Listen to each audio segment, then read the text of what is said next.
ने बात की थी कि simple staining could be of two types, basic dyes and acidic dyes. और basic dye जो है उसमें that may have positive charge, acidic dye जो है that may have negative charge, and acidic dye जो है जो वो हमें it stains the background, and this is called negative staining. Or the basic dye it stains the cells on the specimen containing cells. It may be considered as the positive dye. It may have positive charge, and the principle was that as the basic dyes they have positive charge, and we know that nucleic acid and most of the proteins they may have negative charge, and so that's why this positive charge containing dye will be attached with the negative charge containing proteins and nucleic acid, and ultimately the cell that would be stained. And in the case of acidic dyes, we may have the negative charge containing dyes, and so that's why only the background that would be stained. So this was about it, and then we talked about some gram stainings, and gram staining में हमने कुछ procedures की बात की, कुछ इस diagram को देखा. Diagram को देखने के बाद हमने इसमें देखा कि what kind of mistakes that we can have in the gram staining procedures, and how can we get rid of it, and how can we troubleshoot these mistakes, and how can we perform the gram staining in a best way. और थोड़े से इसमें points ये थे कि we should take the culture that is not older than the 24 hours. We should decolorize the smear for a proper time, not too extensive and not too short. And the staining with the counter stain that should be with the precise time. Anyways, today we are going to start with another type of staining which is called acid fast. और जब हमने पीछे categories में पढ़ा था तो we actually discussed this acid fast stain into the special into the differential stainings.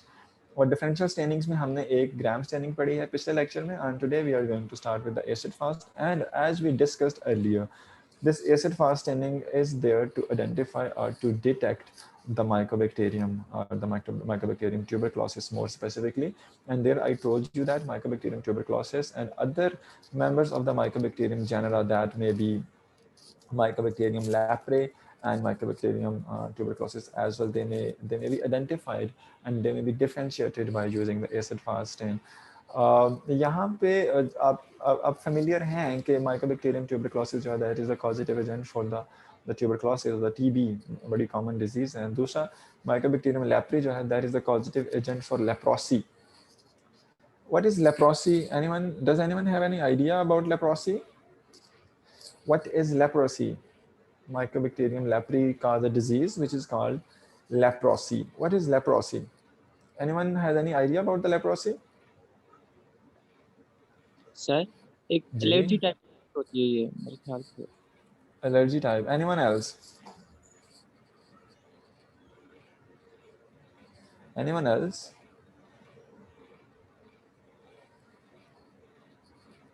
भाई leprosy कभी डिजीज सुनी नहीं है आपने?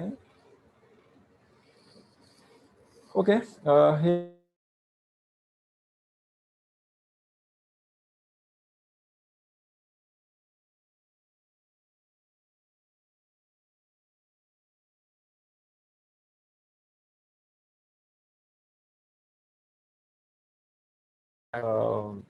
थोड़ा सा दिल थाम के I'm just going to share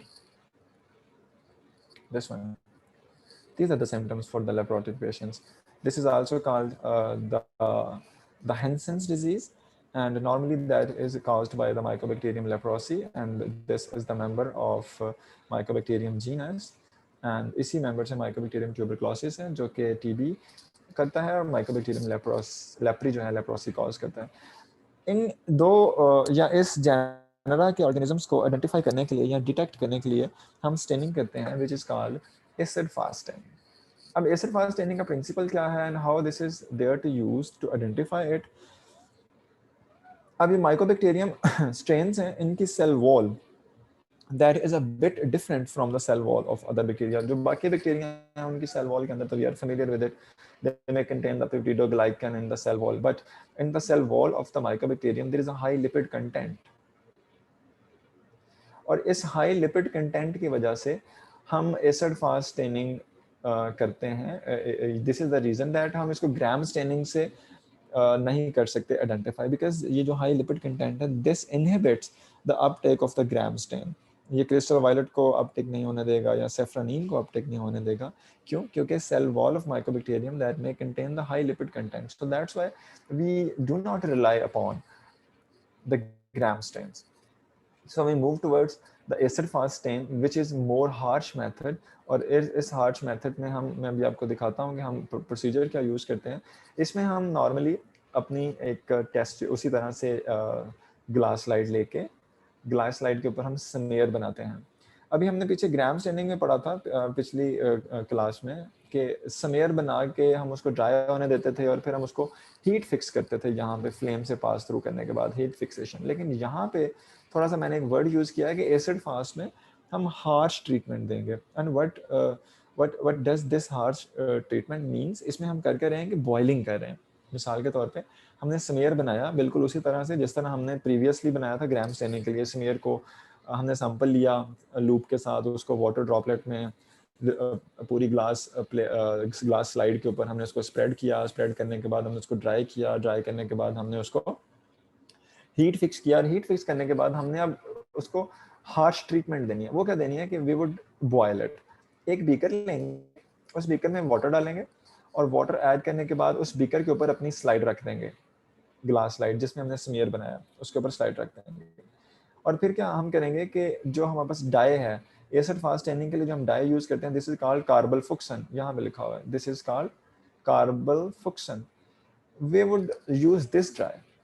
अब इस डाई को हम इसके कुछ ड्रॉप्स जो है अपने स्मेयर के ऊपर डालेंगे और ये डाई जो है ये हमारे पास आएगी पिंक टू रेडिश कलर की. और हम ये जो बीकर है इसको हमने रखा है हॉट प्लेट पे.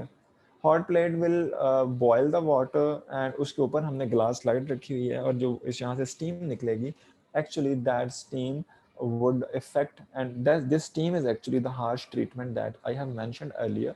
In case of acid fast stain we will provide the harsh treatment. तो हम ये बॉइलिंग करेंगे 5 मिनट के लिए. ठीक है. अब इस बॉइलिंग के रिजल्ट में अगर हम देखते हैं कि ऊपर से ये जो हमने स्टेन डाला था, स्टेन का नाम है कार्बलफुक्सन, अगर स्टेन यहाँ से रिमूव हो गया तो हम चंद ड्रॉप्स मजीद स्टेन के ऊपर स्लाइड के डाल देंगे और बॉइलिंग होती रहेगी. 5 मिनट तक बॉइलिंग के बाद हम क्या करेंगे कि डीकलोराइजर लेंगे और डीकलोराइज कर देंगे हम इस सारे के सारे स्टेन को. आप में से मुझे कोई बता सकता है कि ग्राम स्टेनिंग में हमने डीकलोराइजर कौन सा यूज किया था? What was the alcohol. Yes, alcohol. लेकिन इस एसिड फास्ट स्टेनिंग में हम डिकलोराइजर यूज करेंगे. ये होगा एसिड अल्कोहल का mixture. This one mixture of acid and alcohol. We would decolourise it. बिल्कुल इसी तरह से जिस तरह इस पिक्चर के अंदर आप देख रहे हैं कि स्लाइड पकड़ी है, ड्रॉपर के साथ हमने एसिड अल्कोहल का मिक्सचर लिया, उसको ऊपर से फ्लड कर दिया 15 to 20 सेकेंड्स के लिए. After flooding we would wash the slide with water. Briefly हम वाटर के साथ वॉशिंग करेंगे ताकि जो डीकलोराइजर है या जो एसिड और अल्कोहल का कंटेंट था वो स्लाइड पे से रिमूव हो जाए. तो हम इस तरह से स्टेन बोतल लेके इसको स्लाइड के ऊपर हम वाटर ड्रॉप इसमें से ड्रॉप करेंगे and ultimately we could wash the slide with the water to remove the acid and alcohol content. अब उसके बाद अब यहाँ तक याद रखिएगा हमने कार्बलफुक्सन यूज किया है जो कि पिंकिश कलर का है और हमने हार्श ट्रीटमेंट दी. अब जितने भी हमारे इस सैंपल के अंदर जितने भी माइकोबैक्टीरियम थे उन सब पे पिंक कलर आ गया. माइकोबैक्टीरियम सब पे पिंक कलर आ गया. अब जो अदर बैक्टीरिया हैं इस सैंपल में, माइकोबैक्टीरियम के अलावा भी तो कुछ बैक्टीरिया हो सकते हैं अदर बैक्टीरिया, उन बैक्टीरिया को अब हम डिफरेंट कलर देंगे और यहाँ पे हम यूज करेंगे काउंटर स्टेन. तो अब ग्राम स्टेनिंग में हमने काउंटर स्टेन यूज किया था सेफ्रानिन और इस केस में हम काउंटर स्टेन मेथिलीन ब्लू. अब जो मेथिलीन ब्लू है ये बिल्कुल उसी तरह से हम 30 सेकंड्स के लिए इस स्लाइड के ऊपर मेथिलीन ब्लू पोर करेंगे and after that we would wash with the water to remove the methylene blue.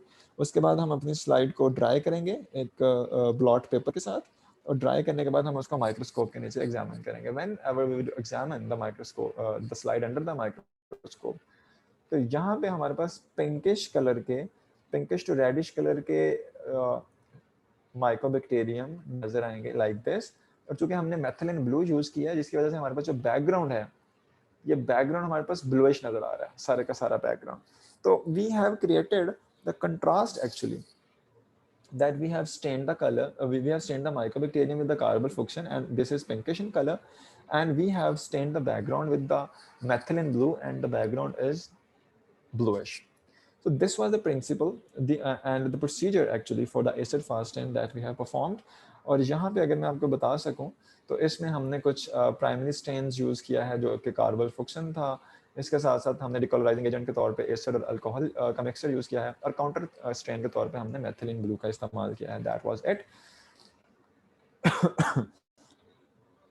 सो अभी तक हमने डिफरेंशियल स्टेन्स दो टाइप्स की पढ़ी हैं, एक ग्राम स्टेन और दूसरी हमने अभी पढ़ी है जो कि एसिड फास्ट स्टेन है. एसिड फास्ट स्टेन हम करते हैं माइकोबैक्टीरियम के लिए, थोड़ी सी हार्श ट्रीटमेंट है, वाटर बॉइलिंग करते हैं.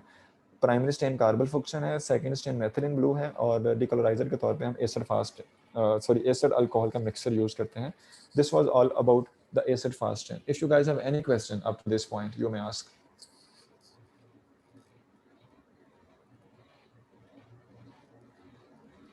Any relevant or irrelevant question if you want to ask? Sir Mm-hmm. Sir अगर जो ये जो माइक्रोबैक्टीरियम है उसकी ग्रोथ पॉइंट ऑफ व्यू से देखें तो अगर हम इसे हार्श ट्रीटमेंट करते हैं तो इसकी तो ये जो ग्रोथ होगी वो तो इनहिबिट हो जाएगी ना, क्योंकि हम इसे ज़्यादा हीट कर रहे हैं. हाँ, ऐसा भी हो बिल्कुल हो जाएगी. हाँ, क्वेश्चन आगे करें, बात एक्सटेंड करें अपनी. सर अगर हार्श ट्रीटमेंट हम इसकी करते हैं, हीट करते हैं, तो इसकी ग्रोथ क्या इनहिबिट होगी सर? यस, डेफिनेटली होगी. और हमने पढ़ा था स्टार्ट में, जब स्टेनिंग हमने पढ़ी है, स्टेनिंग स्टार्ट किया तो हमने पढ़ा था कि बहुत सारे स्टेनिंग प्रोसीजर जो हैं ये लाइव बैक्टीरिया की डेथ कर देंगे, they will cause the death of the live bacteria, and ultimately we will not be able to analyze or visualize the living cells. हम डेड सेल्स को स्टेनिंग प्रोसीजर्स के बाद देखते हैं स्लाइड पे, और हमारा यहाँ पे पर्पस सिर्फ यह है कि हम ये देखना चाहते हैं कि क्या हमारे सैंपल में माइकोबैक्टीरियम था कि नहीं. हम ये नहीं देख रहे कि क्या माइकोबैक्टीरियम लाइव था या डेड था, हम ये नहीं देख रहे, हम ये देख रहे हैं कि था कि नहीं.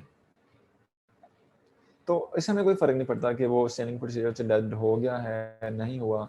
हमारा पर्पस ये है कि हम अगर हमारे पास कोई पेशेंट रिपोर्ट होता है with the coughing and some other issues which other symptoms of the tuberculosis, तो being a microbiologist आप ये आइडेंटिफाई करके बताएं कि जो उसका स्पूटम सैंपल है उस सैंपल के अंदर माइकोबैक्टीरियम ट्यूबरक्लोसिस है कि नहीं है, और उसके लिए हम जो स्टेन इस्तेमाल कर सकते हैं, जो स्टेनिंग प्रोसीजर, वो है acid fast staining. Okay,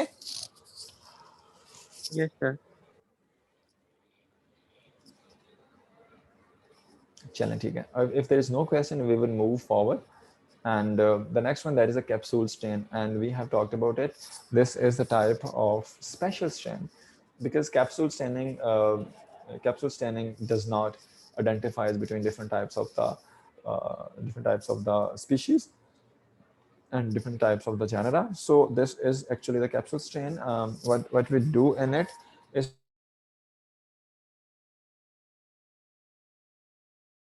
negative stain. अब थोड़ा सा अपने नॉलेज को रिकॉल करें कि जब हम नेगेटिव स्टेन यूज करते थे तो हम एग्जैक्टली क्या करते थे कि हम बैकग्राउंड को स्टेन करते थे. और इसका मतलब क्या हुआ कि इस केस में अगर हम नेगेटिव स्टेन यूज कर रहे हैं तो हम बैकग्राउंड को स्टेन कर रहे हैं, हम एग्जैक्टली बैक्टीरिया को स्टेन नहीं कर रहे हैं. क्योंकि हमने ग्राम स्टेनिंग में पढ़ा है कि हम बैक्टीरियल सेल को स्टेन कर रहे हैं, एसिड फास्ट में हमने पढ़ा है कि हम बैक्टीरियल सेल को स्टेन कर रहे हैं. लेकिन कैप्सूल स्टेन के केस में what we are doing, we are actually staining the background and we are using the capsule stain, which is here the example of the negative stain. Okay, इसमें हम आगे देखते हैं कि कैप्सूल जो है, capsule, what is actually capsule. Do you have any idea about the capsule? You have information about the capsule, आप पढ़ चुके हैं एफएससी में. Capsule, what is the bacteria?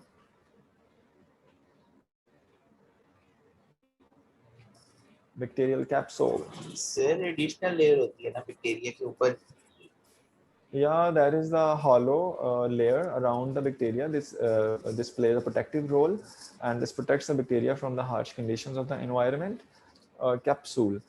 और इसका प्रोसीजर सिर्फ इतना सा है कि हम क्या करेंगे कि like here, इस केस में अगर आप, बल्कि इसको भी छोड़ें, हम कुछ आपको बताता हूँ कि हम एक, हमारे पास स्लाइड है simple, what would we do, हम स्लाइड लेंगे, ग्लास स्लाइड। अगर मैं यहाँ पे कुछ ड्रॉ कर सकता हूँ ग्लास स्लाइड, इसके ऊपर एक ड्रॉप हम डालेंगे अपने बैक्टीरियल सैंपल का।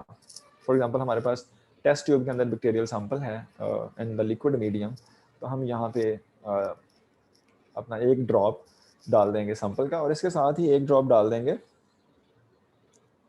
डाई का यहाँ पे, ठीक है, डाई का। ये डाई इस केस में हम कौन सी यूज़ करते हैं, इंडिया इंक।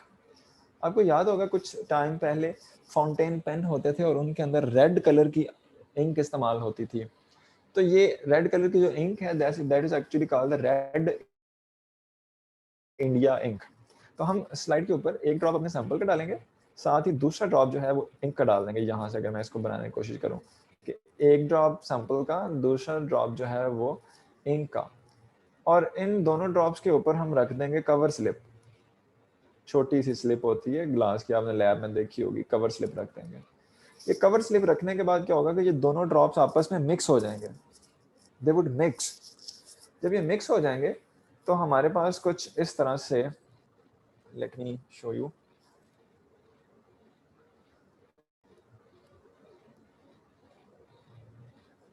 या जब ये मिक्स हो जाएंगे दोनों ड्रॉप्स, तो हमारे पास जनाब कुछ इस तरह से पिक्चर नजर आएगी, लाइक दिस। इसमें जितना भी बैकग्राउंड है, ये सारे का सारा बैकग्राउंड जो है, ये इसका कलर हमें डिफरेंट नजर आ रहा है, और जो बैकग्राउंड के दरमियान में बैक्टीरिया था वो ये है, दिस इज द बैक्टीरिया, और ये इसके अराउंड जो हॉलो पोर्शन हमें नजर आ रहा है ये सारा, दिस इज द कैप्सूल, ठीक है। अब हमने इस केस में किया क्या है कि हमने नेगेटिव स्टेनिंग किया। नेगेटिव स्टेनिंग क्या करती है कि बैकग्राउंड को कलर करती है। ये बैकग्राउंड, इसमें हमें सारा कलर नजर आ रहा है। जिस बैक्टीरिया में कैप्सूल था, कैप्सूल के बारे में अभी हमने पढ़ा है कि कैप्सूल जो है that is actually the hollow around hollow structure around an organism। तो इस वजह से हमें बैक्टीरिया के अगेंस्ट एक हॉलो स्ट्रक्चर नजर आ रहा है, और ultimately by doing this procedure we can have an idea कि इस बैक्टीरियल स्ट्रेन के अराउंड कैप्सूल है या नहीं है। ओके, एक तरीका ये हो सकता है। दूसरा तरीका ये हो सकता है कि हम क्या करें कि पहले हम अपना ये जो हमने किया इंडिया इंक के साथ हमने काम किया, यानी कि हमने बैकग्राउंड को कलर किया। बैकग्राउंड कलर करने के बाद हम इसी सैंपल के ऊपर क्रिस्टल वायलेट डाल दें। अब क्रिस्टल वायलेट क्या है, वो पॉजिटिव स्ट्रेन है। पॉजिटिव स्ट्रेन क्या करेगा कि वो बैक्टीरिया उसको एब्जॉर्ब करेगा, और जो नेगेटिव स्ट्रेन है वो बैकग्राउंड को कलर करेगा। तो अब अगर आप इस एग्जांपल में देखें, ये वाली जो पिक्चर है, इस पिक्चर को अगर आप देखें तो इसमें यहाँ इस पोर्शन को अगर मैं दिखाऊं, सिर्फ इस पोर्शन को, तो देखें बैकग्राउंड पिंक है due to the India ink. जो बैक्टीरिया था दरमियान में, उस बैक्टीरिया ने एब्जॉर्ब कर लिया क्रिस्टल वायलेट। अब बैक्टीरिया हो गया पर्पल कलर का। अब पर्पल कलर के बाद यहाँ पे हमें एक हॉलो स्ट्रक्चर नजर आ रहा है जिसमें कोई कलर नहीं है, और उसके बाद पिंक कलर है। तो इसका मतलब ये जो हॉलो एरिया है, this hollow area is actually the capsule. According to the definition of capsule, this is the capsule. So here we have used the negative staining which have created the background in the pink color, as well as we have used the crystal violet which is actually the purplish। और उस case में हमने identify करने की कोशिश की है कि either bacteria is having capsule or not। So this is actually the type of the special strain that may be there to identify the presence of capsule, either capsule is present or not। Okay, is that clear to all of you? Excuse me sir. जी जी sir ये background क्या है इसका, नहीं पर मुझे समझ लग रही कि ये कहाँ पे वो लाइन शो हो रही है। बता देता हूँ। इसके अलावा कोई और क्वेश्चन?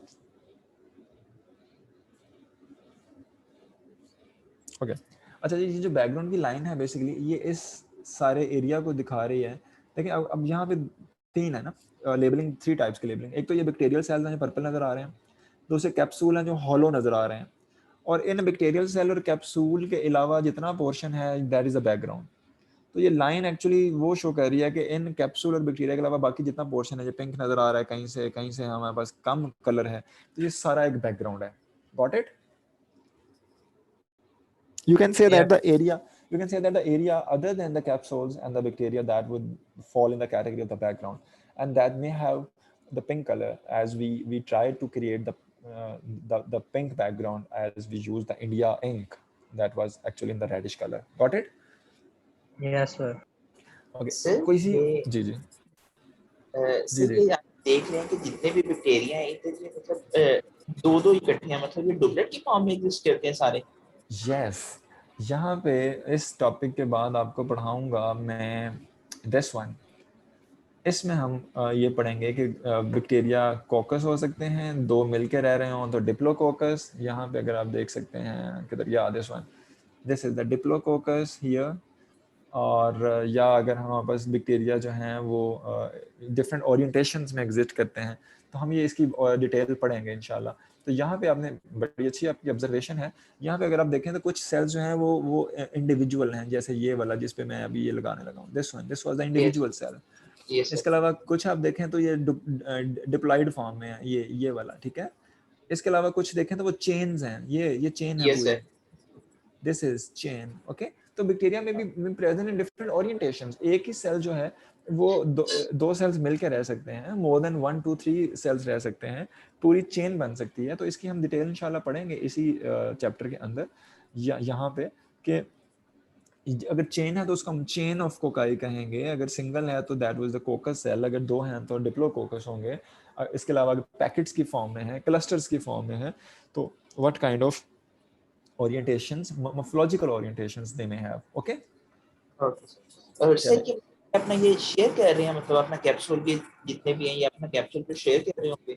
Yes, इन्होंने yes there are two cells, they have made a single capsule around them. तो ये बात हम पढ़ेंगे चैप्टर नंबर 4 में, हम पढ़ेंगे बायोफिल्म्स फॉर्मेशन। तो बायोफिल्म्स में हम पढ़ेंगे कि how different microorganism they coordinated with one and each other to produce some capsules, some slime layer around them to protect themselves from the environment, and this is called the biofilms.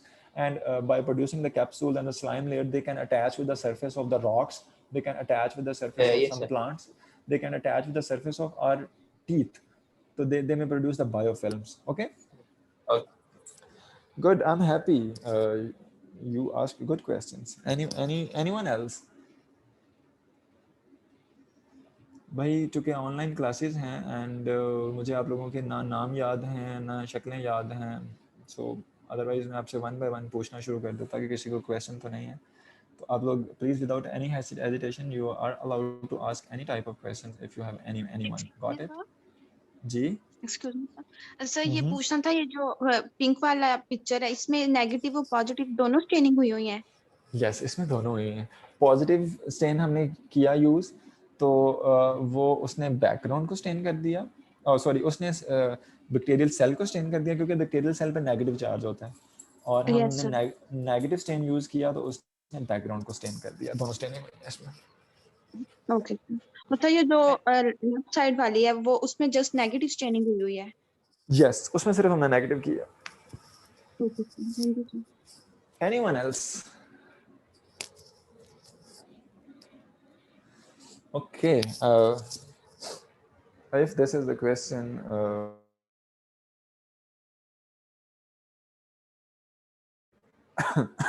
Excuse me sir, जी बच्चे पूछें। हम negative stand को क्यों use करते हैं? हम negative stand को क्यों यूज करते हैं? ओके, नेगेटिव स्टेन को हम यूज करते हैं टू स्टेन द बैकग्राउंड। ये हमने पिछले लेक्चर में पढ़ा था, ये देखें इसमें नेगेटिव चार्ज होता है, उसको हम बैकग्राउंड को चार्ज करते हैं नेगेटिव स्टेन से। जी मुझे आपकी आवाज नहीं आ रही, सर कट थोड़ा रही सा है। नेट इशू हो रहा है, प्लीज दोबारा बता दें थोड़ा सा। हाँ, मैंने आपको ये बताया था पहले कि इस जो नेगेटिव स्टेन होता है ये बैक्टीरियल सेल को स्टेन नहीं कर सकता। ये हमने पिछली सर क्लास थोड़ा में सा पढ़ा था। नेट इशू हो रहा है, दोबारा थोड़ा सा बता दें, क्लियर नहीं है। अच्छा, आप एक काम कीजिएगा, पिछले लेक्चर वाली रिकॉर्डिंग देख लीजिएगा और आज वाले लेक्चर की रिकॉर्डिंग, आपको अगर नेट इशू हो रहा है ना उसको देखिएगा। अगर आपको फिर भी कोई मसला आए तो फिर अगली क्लास में मेरे से यही क्वेश्चन रिपीट कर लीजिएगा, ओके? Okay sir. हाँ ओके, चलें ठीक है। यहाँ तक किसी को कोई मसला नहीं है आप में से? Good, so we move next. Actually this is also the procedure जो कि मैं अभी आपको इंडिया इंक वाले ड्रॉप का मैंने ड्रॉ करके समझाने की कोशिश की थी। This is the same procedure that we can use here. हम उसकी हीट फिक्सेशन डेफिनेटली करेंगे, वॉशिंग करेंगे, इसी तरह हमने क्रिस्टल वायलेट यूज़ किया है। तो ये बेसिकली वो प्रोसीजर है जिसके बाद हमारे पास ये वाली स्लाइड आई थी, दिस वन पिंक स्लाइड, ठीक है। तो this is the procedure for it and I try to explain it to you. Okay, we move next. This is another type of staining which is also called special stain, and this is there to estimate the endospore. Endospore, what is endospore and what does it mean? And endospore के बारे में हमने chapter 1 में पढ़ा था कि this is the heat resistant form of a bacteria, and we can have an idea that whenever bacteria feels the conditions are not suitable to grow, either you can say that the temperature is high, the nutrients are limited, or the pH is not suitable to grow, bacteria can form the endospores, and endospores are actually the heat resistant forms. The bacteria can survive in the form of endospores for a long period of time. Bacteria can survive in the harsh conditions. Endospores, और हमने chapter 1 में ही पढ़ा था एक example diphtheria toxins की और endospore की।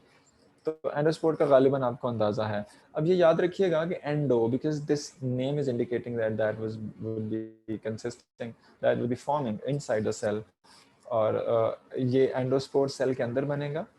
अब हम किस तरह से स्टेनिंग करें कि हमें ये अंदाज़ा हो जाए कि क्या ये एक जो स्पेसिफिक स्पेसिमेन आया है हमारे पास, इसके अंदर एंडोस्पोर बना है कि नहीं बना, ठीक है। Endospore, so we use normally endospore stain के लिए हम जो टेक्निक्स यूज़ करते हैं वो अभी यहाँ पे मैं आपको बताऊंगा, लेकिन ये याद रखिएगा कि एंडोस्पोर जो है ये ग्राम स्टेनिंग से स्टेन नहीं होता। जो ग्राम स्टेनिंग का प्रोसीजर है नॉर्मली एंडोस्पोर, उससे स्टेन नहीं होता। ये एक स्पेशल फॉर्म है, इसी वजह से हम इसके लिए स्पेशल स्टेनिंग करते हैं। एंड यहाँ पे अगर हम देखते हैं तो बेसिकली ये जो पिक्चर्स आपको मैं दिखा रहा हूँ, ये एक सेल है, ये हमारे पास रॉड शेप सेल है, और सेल के अंदर जो हॉलो आपको डॉट्स नज़र आ रहे हैं, these are actually the endospores. इस पिक्चर के अंदर भी और इस पिक्चर के अंदर भी कि हमारे पास सेल जो है उसमें कलर लिया है, सेल ने पर्पल कलर ले लिया, और जो उसके अंदर हॉलो डॉट्स नज़र आ रहे हैं सेल के अंदर, inside the cell, they are actually the endospores. इस केस में एंडोस्पोर स्टेनिंग के लिए जो हम प्राइमरी स्टेन यूज करते हैं, this is called the malachite green. Decolouriser के तौर पे हम वाटर यूज करेंगे, काउंटर स्टेन के तौर पे हम सेफ्रानीन यूज करेंगे, और हमारे पास होगा क्या कि हमारे पास ग्रीन एंडोस्पोर्स नजर आएंगे due to the malachite green, और बैकग्राउंड चूंकि हमने सेफ्रानीन यूज किया तो बैकग्राउंड हमारे पास पिंक कलर का शो होना शुरू हो जाएगा। What is the procedure for it? हम उसी तरह से अपना स्मेयर बनाएंगे, स्मेयर बनाने के बाद स्मेयर की हीटिंग करेंगे, और यहाँ पे स्मेयर के ऊपर हम मेलाकाइट ग्रीन स्टेन जो है उसको डाल देंगे, और 5 मिनट के लिए ये बॉइलिंग का जो प्रोसेस है हम इसको करेंगे, एक्सटेंसिव बॉइलिंग। उसके बाद हम वाटर से डिकलराइजेशन करेंगे, 30 सेकेंड्स के लिए वाटर से डिकलराइजेशन हो रही है, और उसके बाद हम कुछ ड्रॉप्स जो है काउंटर स्टेन के ऐड करेंगे, और 20 सेकेंड्स के लिए नॉर्मली हम ऐड करेंगे सेफ्रानीन, ठीक है। और after that we would again wash the water wash with water to remove the safranin, ठीक है। और इसके बाद हम इसको ड्राई करेंगे नॉर्मली, और ड्राई करने के बाद हम इसको माइक्रोस्कोप के नीचे देख लेंगे। अब 2 मेथड्स इस्तेमाल होते हैं, एक डॉर्नर मेथड है और एक है शेफर फुल्टन मेथड। ये जो मेथड अभी हमने डिस्कस किया है, this is called Schaeffer Fulton method. तो you can say that this method to stain the endospore, this is called the Schaffer-Fulton method, and in this method we have used the malachite green as a primary stain, we have used the saffronine as a secondary stain, we have used the water as a decolorizer. Clear? So this was all about it. तो जो हमारे पास microscope के नीचे picture नजर आएगी वो कुछ इस तरह से नजर आएगी। एंडोस्पोर्स जिन सेल्स ने रिलीज कर दिए होंगे वो हमारे पास स्पेसिमेन के अंदर ग्रीनिश कलर के नजर आएंगे, क्योंकि एंडोस्पोर माइलाकाइट ग्रीन अब्सॉर्ब कर सकता है। जो सेल जो हमारे पास बैक्टीरियल सेल है, this is unable to absorb the malachite green colour. इसी तरह से जो हमारे पास सेल्स होंगे वो फिर पिंक सेफ्रानीन जो कि हमने दिया वो पिंक कलर एब्जॉर्ब करेंगे।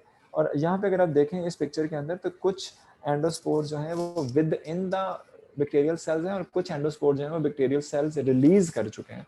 तो दोनों केसेस में we can have the green color of the endospores, and this green color is due to the malachite green.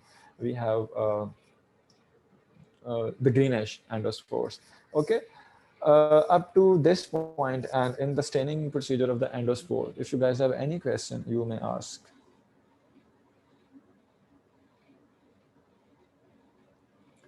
Any questions? Sir ये जो एंडोस्पोर्स हैं ये मतलब जो हम प्रोसेस कर रहे होते हैं इसके दौरान वो बैक्टीरियल सेल से निकलते हैं या पहले भी बाहर इस तरह निकल सकते हैं? पहले देखें, हाँ पहले हमारे प्रोसेस में नहीं निकलते, होता ऐसे है कि whenever the situations conditions are not suitable, तो बैक्टीरियल सेल क्या करेगा, एंडोस्पोर बना लेगा, और एंडोस्पोर बनाने के बाद जो वेजिटेटिव सेल था जिसके अंदर एंडोस्पोर बना है, उस सेल की डेथ हो जाएगी। जब सेल की अराउंड में सराउंडिंग में डेथ हो गई है तो एंडोस्पोर जो है वो रिलीज हो गया ना एनवायरनमेंट के अंदर। तो ये तब होती है वेजिटेटिव सेल्स की death, whenever the conditions are not suitable और the conditions are drastic, nutrients are not available. Okay, I hope you guys do not have any question. Just let me know. जी जी sir last slide में एक line लिखी थी कि gram staining नहीं करते, लेकिन Gram staining but can be seen, can not be stain by Gram staining but can be seen. हाँ तो सर स्टेनिंग तो हम करते ही बैक्टीरिया को विजिबल करने के लिए। हाँ, अब इस सेंटेंस को थोड़ा सा मैं समझाता हूँ। देखें, अब जो हमने ये स्टेनिंग प्रोसीजर किया है, इसके अंदर जो एंडोस्पोर है वो हमें नज़र आ रहा है ग्रीन कलर का, ठीक है। और ये हमने स्टेनिंग की है मेलाकाइट ग्रीन से, यानी कि एंडोस्पोर स्टेन हो गया मेलाकाइट ग्रीन से। ठीक हो गया, बात समझ में आ गई मेरी? जी सर। हाँ, अब जो ये पीछे सेंटेंस लिखा हुआ है वो ये लिखा है कि जो एंडोस्पोर है वो ग्राम स्टेनिंग का कलर एंडोस्पोर पे नहीं आता, लेकिन फिर भी जब हम नॉर्मल ग्राम स्टेनिंग करें तो हम एंडोस्पोर को देख सकते हैं विदाउट एनी कलर। अब इसकी एग्जांपल यहाँ पे ले लें, ये जो हॉलो हमारे पास एंडोस्पोर नजर आ रहा है, एंडोस्पोर पे कोई कलर नहीं है, यानी कि एंडोस्पोर स्टेन नहीं हुआ, बट चूंकि जो वेजिटेटिव सेल था वो स्टेन हो गया है, जिसकी वजह से एंडोस्पोर वाला पोर्शन हमें हॉलो नजर आ रहा है, खाली हॉलो। तो हम देख सकते हैं ग्राम स्टेनिंग के प्रोसीजर से एंडोस्पोर को, लेकिन एंडोस्पोर इटसेल्फ स्टेन नहीं लेता ग्राम स्टेन। एंडोस्पोर सिर्फ मेलाकाइट ग्रीन लेगा, जिसकी वजह से हमें ग्रीन नजर आएगा। Got it? Yes sir. और बिल्कुल इसी तरह से हमने पीछे एग्जांपल पढ़ी है, बिल्कुल इसी तरह से हमने पीछे एग्जांपल पढ़ी है ये वाली, कि हमने स्टेन होगी जिसकी वजह से कैप्सूल हमें यहाँ पे हॉलो नजर आना शुरू हो गया। कैप्सूल ने इस एग्जांपल में भी इटसेल्फ कोई स्ट्रेन अब्सॉर्ब नहीं किया। तो same is the case here with this sentence. Okay, I hope you got it. Anyone else? Sir question है हाँ, कि बैक्टीरिया एंडोस्पोर तब बनाता है जब उसकी कंडीशंस जो होती है ना वो मीट अप नहीं कर रही होती है, मतलब वो रेजिस्टेंट बना लेते हैं, एक्सपोर बना लेते हैं। ओके। लेकिन सर हम इधर ऑब्जर्व कर रहे हैं कि कुछ तो स्पोर्स भी बैक्टीरिया के अंदर हैं, कुछ उसने रिलीज कर दिया, रिलीज के तब कंडीशंस फेवरेबल हो रिप्रोडक्शन के लिए। तो सर मतलब कि इधर एक साथ साथ कंडीशंस फेवरेबल और अनफेवरेबल दोनों कंडीशंस पॉसिबल होती हैं? नहीं, ऐसा नहीं है, आप थोड़ा सा कंफ्यूज कर रहे हैं। Let me explain it to you. इस फिगर पे हम देखते हैं कि कुछ एंडोस्पोर जो हैं they are within the cells and कुछ जो हैं they are not in the cells. अब हुआ ये कि bacteria were growing in this environment. For example ये एक एनवायरनमेंट है स्पेसिफिक जिसमें बैक्टीरिया ग्रो कर रहे थे। हुआ क्या कि with the passage of time nutrients deplete हो गए। Whenever the nutrients get depleted, bacteria felt the signal and they constructed the endospores. Now होगा क्या कि whenever the endospore they would form, nutrients deplete होते जा रहे हैं और बैक्टीरिया एंडोस्पोर बना चुका है। तो with the depletion of the nutrients to vegetative cells, यानी कि जो ग्रोइंग सेल्स थे वो उनकी डेथ हो रही है। तो अब इस पिक्चर में जो वेजिटेटिव सेल डाई कर चुके हैं उनके सिर्फ एंडोस्पोर्स पे कलर आया। अभी कुछ वेजिटेटिव सेल्स जो हैं वो बाकी हैं, मतलब सारे के सारे की डेथ नहीं हुई। कुछ वेजिटेटिव सेल्स, यस सर, कुछ vegetative cells are alive, so they are containing the endospores inside them. Okay, yes. good. Any other question up to this point? The bodies in the bacteria which are responsible for the motility of the bacteria, and we know that by the help of the flagella bacteria moves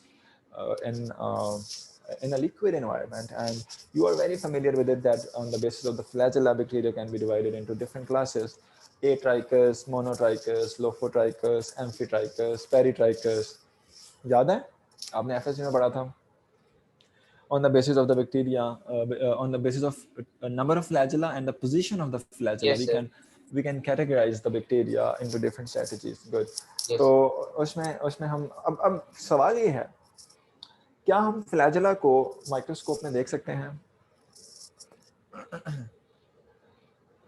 अगर हम flagella को microscope में नहीं देख सकते तो what is the way to visualise the flagella? ये बात याद रखिएगा कि flagella they are very thin. We cannot see the flagella under the light microscope. They are very thin. So first, if we want to visualize the flagella under the light microscope, the thing which is required is that we have to make it thick, or we have to stain it. This is a bit complicated method. और इसके लिए जो हम stain use करते हैं, the stain is RYU, and this is a flagella stain. You can say that this is RYU flagella stain. What is the principle of it, and what does it do? It does the adherence with the flagella. For example, if I can show you this image, यहाँ पे हमने RYU flagella stain इस्तेमाल किया. It adheres with the flagella, and यहाँ पे अब हमें flagella काफी thick नजर आ रहे हैं. This one, ठीक है, thick flagella. Now we are able to analyze these bacteria under the microscope. Thick flagella. अच्छा, अब मुझे ये बताइए कि इस पिक्चर के अंदर जो दो बैक्टीरिया आप देख रहे हैं, इनकी फ्लैजेला की पोजीशन आपको दिखाई गई है एंड नंबर दिखाए गए हैं. ये कौन से बैक्टीरिया हो सकते हैं? ये एट्राइकस हैं, मोनोट्राइकस हैं, लोफोट्राइकस हैं, एम्फीट्राइकस हैं, पेरिट्राइकस हैं. ये कौन से हो सकते हैं? आई थिंक सो पेरिट्राइकस है, एक तरफ इनके होता है. ओके, एक आंसर. इसके अलावा कोई आंसर कोई देना चाहे? What kind of bacteria are being shown in this image? Options are atrichus, lophotrichus, amphitrichus, peritrichus, monotrichus.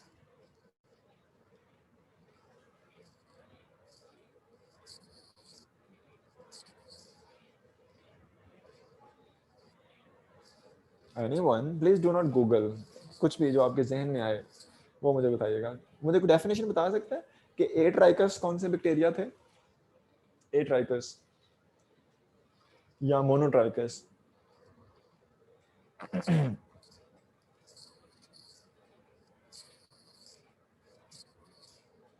Am I audible to you? Sir monotrichous वो थे जिनका शायद एक फ्लैजेला था, और एट्राइकस जिनके पास एक से ज्यादा फ्लैजेला थी. अच्छा, और लोफोट्राइकस, एम्फीट्राइकस? मैं याद करवाता हूँ. एट्राइकस बैक्टीरिया वो बैक्टीरिया होते हैं ए, they do not have any flagella. Monotrichus, they have one flagella. Lophotrichus, they have a bunch of flagella at one end, जैसा कि इस पिक्चर के अंदर है. लोफो, bunch of flagella on one end. This is the Lophotrichus. Amphitrichus, they have bunch of flagella on both ends. यहाँ पे भी होंगे, ठीक है. एम्फीबियन से निकला है ये, डुअल एम्फी. इसके साथ साथ पेरिट्राइकस के पूरी की पूरी पेरिफ्री पे, यानी कि पूरी बॉडी पे, यहाँ पे पूरी की पूरी पेरिफ्री पे दे में हैव फ्लैजेला, दे में पेरिट्राइकस. ठीक है, तो this is the difference between atrichous, monotrichous, lophotrichous, peritrichous. So the flagellar staining, that is a complicated method in which we use the stain which is called RYU flagellar staining. What it does, it does adherence to the flagella and a coating होती है जिसके result में flagella जो है ये हमारे पास कुछ thick नजर आता है, जिसकी वजह से we are able to visualize the flagella under the light microscope. Got it? इसके साथ साथ हमने कुछ फ्लोरिसेंस माइक्रोस्कोप जब पढ़ी थी तो फ्लोरिसेंट डाइज पढ़ी थी. उन डाइज के कुछ एग्जांपल्स लेते हैं आज. These dyes may be acrid in orange. It may have ability to bind with the DNA. And CTC, या इसको हम कहते हैं 5-cyano-2,3 diethyl tetrazolium chloride. And this type of dye that has ability to bind with the respiratory proteins. So if we are studying the respiratory proteins into the bacterial cells, we would use the CTC, and CTC have ability to bind with the respiratory enzymes in the proteins. So that's why they may have fluorescent colors. इसके साथ साथ calco-4 white है, that may be used to give the bright blue color to the cell wall of the fungi and the bacteria. Auramine and rhodamine, this is another type of dye that can give color to the mycobacterium, और इसे हम bright yellow color की लेते हैं florescence. अब अगर आप इस पिक्चर में देखें तो ये ब्राइट येलो कलर की फ्लोरिसेंस है. ये ऑरामीन से हमने डाई इसको स्टेन किया है. ये माइकोबैक्टीरियम सेल की स्टेनिंग की है, फ्लोरिसेंस स्टेनिंग है. इस केस में हमारे पास सीटीसी है, और सीटीसी मैंने बताया था कि वो रेस्पिरेटरी प्रोटीन्स को कलर दिया करती है, और सीटीसी जो है that is actually that has given the color to. तो हमारे पास यहाँ पे different colors नजर आ रहे हैं due to the CTC. So these were the two different types of dyes जो कि हमने फ्लोरिसेंट माइक्रोस्कोप पढ़ी, वहाँ पे डाइज का जिक्र किया. उस दिन एक बच्चे ने क्वेश्चन किया था और मैंने उसको उसी टाइम पे डाइज दिखाई थी, इनके बारे में डिस्कशन हुई थी. लेकिन आज चूँकि हम डाइज एंड स्टेनिंग का टॉपिक पढ़ रहे हैं, तो उसके अंदर भी I felt that I may have explained it. तो ये actually story dyes and staining को लेके we have talked about so far up to this point. If you guys have any questions, you may ask. Any relevant or irrelevant question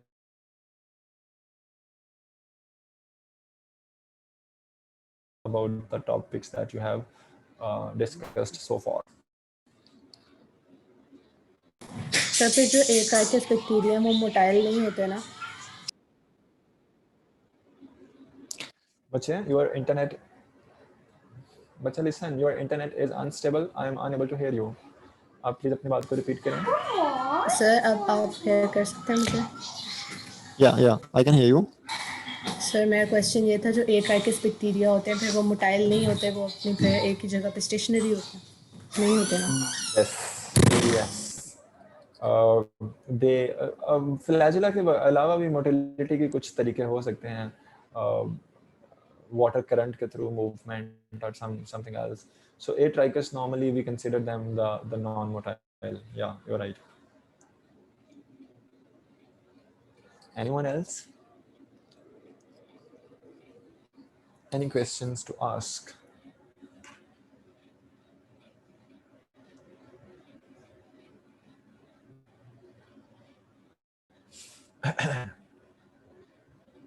No questions?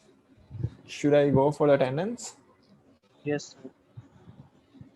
बड़े अफसोस की बात है, attendance के नाम पे कितना जल्दी बोलते हैं. जी सर आपने डिफरेंस का बताया था ना कि सीटीसी जो है वो give colour to respiratory protein. Sir Yes. दूसरी वाली जो एरोमीन है वो किसे कलर करती है? औरामीन जो माइकोबैक्टीरियम के केस में हमने पढ़ा था. ये था, ये अभी जो आपने स्लाइड हमें पढ़ाई है ना, उसमें आपने बताया था, ये पॉइंट मिस हो गया था मेरे से, कि वो किसे कलर करती है. हाँ, औरामीन जो है, हाँ, औरामीन बेसिकली माइकोबैक्टीरियम को करती है. मैं आपको फिर से अगर ये स्लाइड दिखा सकूं, दिस वन, या औरामीन, या औरामीन एंड रोडामीन, ये माइकोबैक्टीरियम को कलर करती है, माइकोबैक्टीरियम को, और ब्राइट येलो कलर देती है. ठीक है, okay sir, cut. Thank you sir. Anyone else? Sir ji sir मेरा क्वेश्चन ये था कि सर फ्लैजिला स्ट्रेन जो है उसमें जो फ्लैजिला होते हैं वो बहुत छोटे होते हैं, जो हम लाइट माइक्रोस्कोप नहीं देख सकते, और इसके लिए जो स्ट्रेन होता है वो आरपी फ्लैजिला स्ट्रेन होता है. तो सर ये मतलब रेयरली होता है, ये जो स्ट्रेन होता है, मतलब ये हम स्मॉल जो लेबोरेटरी उनमें कर सकते हैं, या इनके लिए हमें जो हाई जो होते हैं इक्विपमेंट होते हैं, या वेल जो yes, good question. This is a bit complicated method. Its preparation is a bit complicated, and it is also costly. So all the running labs, they are not able to conduct the flagellar staining. और normally हमें कुछ clinical samples और इस तरह के samples में हमें फ्लैजेलर staining चाहिए भी नहीं होती. So that's why this is not a common procedure. Maybe with a research point of view and high throughput research labs, and they are able to do the flagellar research, flagellar staining. Got it? Yes sir. अच्छा, एक बात और, अभी मैंने आपको ये औरामीन और rhodamine बताया है. It is used to stain the mycobacterium. और ये याद रखिएगा कि माइकोबैक्टीरियम की जो सेल वॉल होती है उसमें हाई कंटेंट होता है माइकोलिक एसिड का. लिख लें अपने पास, mycolic acid. That is the high content of mycolic acid that is present in the cell wall of the mycobacterium bacterium.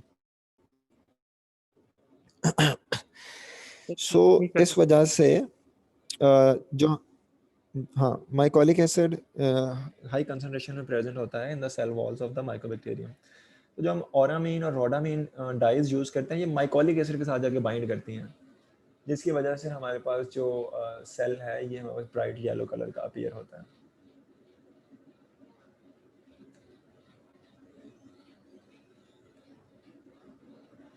Okay ठीक है जी, now just time of attendance please.